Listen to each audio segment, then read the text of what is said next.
તો આપણે જે ચોથો દાખલો હતો એ આ રીતનો હતો કે 9 7 6 4 2 1 0 3 9 5 તો બધાથી પહેલા આમાં શું કરવાનું હતું?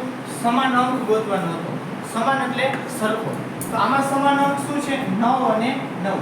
બીજા એકેય અંક સરખા નથી. તો આમાં આ જે 9 છે એની તમારે સ્થાન કિંમત લખવી હોય તો પહેલા લખીને આપણને 9 ના 9 અને કેટલા અંક છે? 1 2 3 4. આમાં કેટલા શૂન્ય મૂકવાના? 1 2 3 અને 4. ચલો હવે આમાં 9 ની સ્થાન કિંમત ગોતી તો 9 ની પાછળ કેટલા શૂન્ય આવશે? 1 90.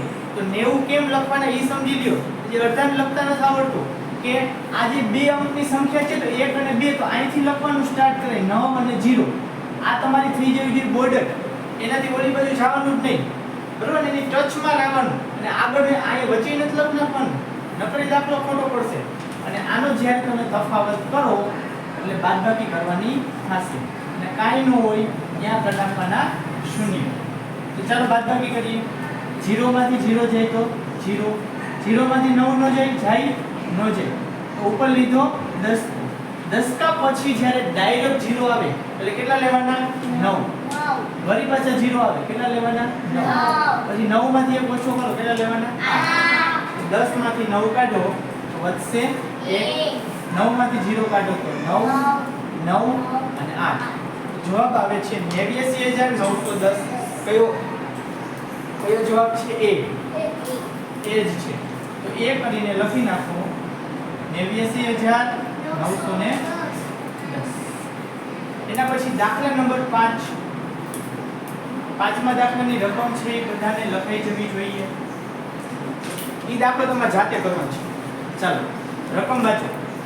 89400 અને 46539 માં 9 ની સ્થાન કિંમતનો સરવાળો. દર વખતે તફાવત પૂછતા એટલે આપણે બાદબાકી કરવાની. આ વખતે પૂછ્યું છે આપણે સરવાળો. આ વખતે સરવાળો કરશે. તો ચાલો 9 ની સ્થાન કિંમત શોધવી છે તો પહેલા 9 ગોતો. આમાં 9 ગોતો અંડરલાઈન કરો. આમાં 9 ગોતો અંડરલાઈન કરો. આની સ્થાન કિંમત આપણે અહીંયા લખીશું. આની સ્થાન કિંમત આપણે અહીંયા લખીશું. તો ચાલો આમાં 9 ની સ્થાન કિંમત મને લખાવો જોઈને. કોણ લખાવશે? આ જે 9 છે એની સ્થાન કિંમત માહી લખાવ. પહેલા શું લખવાનું? 9. પછી કેટલા 0 આવશે? 3. 1 2 અને 3. આ કેટલા થયા? 9000. અને આ 9 ની સ્થાન કિંમત લખાવ. 9. ખાલી 9. એના પાછળ એક 0 આવશે નહીં. તો ક્યાં મૂકું? વચ્ચે બસ મૂકી દઉં કે છેલ્લે મૂકું? છેલ્લે. રાઈટ. અને આગળ બધે શું મૂકી દેવાના?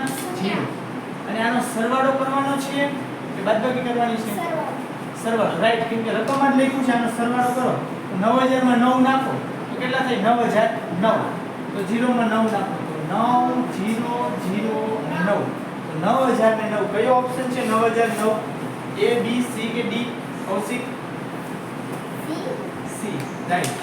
જવાબ આવશે 9009. તો અહીંયા આપણું જે સ્વાધ્યાય 1.6 છે એ થાય છે પૂરું. અને આજના હોમવર્કમાં તમને ખ્યાલ જ છે શું છે? આજે કરાવેલા બધા જ દાખલા રફ બુકમાં એકવાર ગણવા. લખવાના નથી. શું કરવાનું છે? ગણવાના છે. જેવી રીતે હું અહીંયા ગણાવું છું એ રીતે તમારે પણ બોલીને ગણવાનું. અને તમારી પાસે ઓલો બોર્ડ હોય ને લખવાનું એમાં પ્રેક્ટિસ કરે. આજનો આપણો લેક્ચર થાય છે.